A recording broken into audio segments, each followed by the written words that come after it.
Rule number 35, maintain linear contextual flow. एक बात याद रखें, जब भी आप कोई भी कंटेंट स्टार्ट करने लगे तो मैक्रो कॉन्टेक्स्ट से स्टार्ट करें और उसको माइक्रो की तरफ लेके आए। इसका मतलब क्या है कि आपका जो मेन एंटिटी है, जैसे क्रिमिनल लॉयर एक मेन एंटिटी है, उससे स्टार्ट करेंगे और व्हाट इज क्रिमिनल लॉयर और उसकी जो भी सपोर्टिंग एंटिटीज और जो भी सपोर्टिंग प्रॉब्लम्स होंगी उनका सोल्यूशन प्रोवाइड करते हुए आप एंड तक आएंगे। Rule number 36, separate main content from supplement. इसमें क्या होता है कि आपने अपना जो मेन कॉन्टेक्स्ट है किसी भी टॉपिक का, उसको सबसे पहले डिस्क्राइब करना है और उसको इंटरनल लिंक कर देना है जो सप्लीमेंट्री है उसके रेलिवेंट। अब इसकी रियल एग्जांपल देखते हैं, जैसे कि क्रिमिनल लॉयर में आप rules of criminal lawyer, types of cases, types of criminal lawyer, legal process, इस तरह के ये मोस्ट रेलिवेंट है क्रिमिनल लॉयर। अब इसके सप्लीमेंट्री कौन से हो सकते हैं उन पे बात कर, difference between state and federal crimes, criminal lawyer glossary, इस तरह के points. Rule number 37, use contextual bridges. Contextual bridges क्या है कि आपने अपने सारे पेजेस को एक साथ इंटरनल लिंक करना है। आपने अपने सारे पेजेस और ब्लॉग पोस्ट को इंटरनल लिंक करना है, जिससे आपकी टॉपिकल अथॉरिटी भी बिल्ड होगी और आपकी रेलिवेंस इंक्रीज होगी। और अगर आपने क्रिमिनल लॉयर का आपने पेज क्रिएट किया, उसमें इंक्लूड होता है कि डीयूआई और व्हाइट कॉलर क्राइम। अब व्हाइट कॉलर क्राइम के बारे में किसी को आइडिया नहीं है, तो वो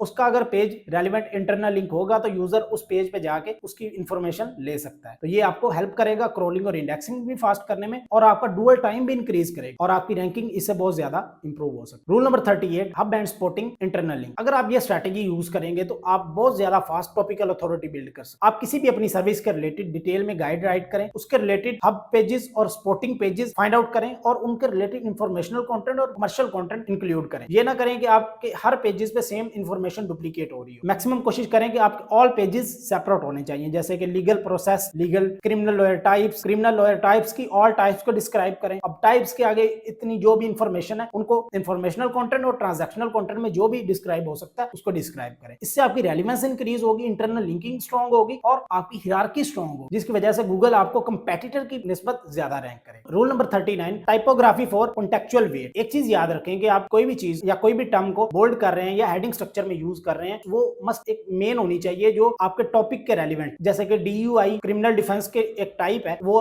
हेडिंग में हो सकती है। इस तरह की टर्म्स को बोल्ड करें जो टॉपिक के मैक्रो कॉन्टेक्स्ट में हो। ये नहीं कि आप उसका कुछ भी मीनिंग नहीं बन रहा हो या माइक्रो कॉन्टेक्स्ट में हो, उसको आप बोल्ड टेक्स्ट में इंक्लूड करें। इसके अलावा ये एक वीडियो का पार्ट है, अगर आपको ये वीडियो फुल देखनी है तो आप यूट्यूब पे जाके इस वीडियो को देख सकते हो।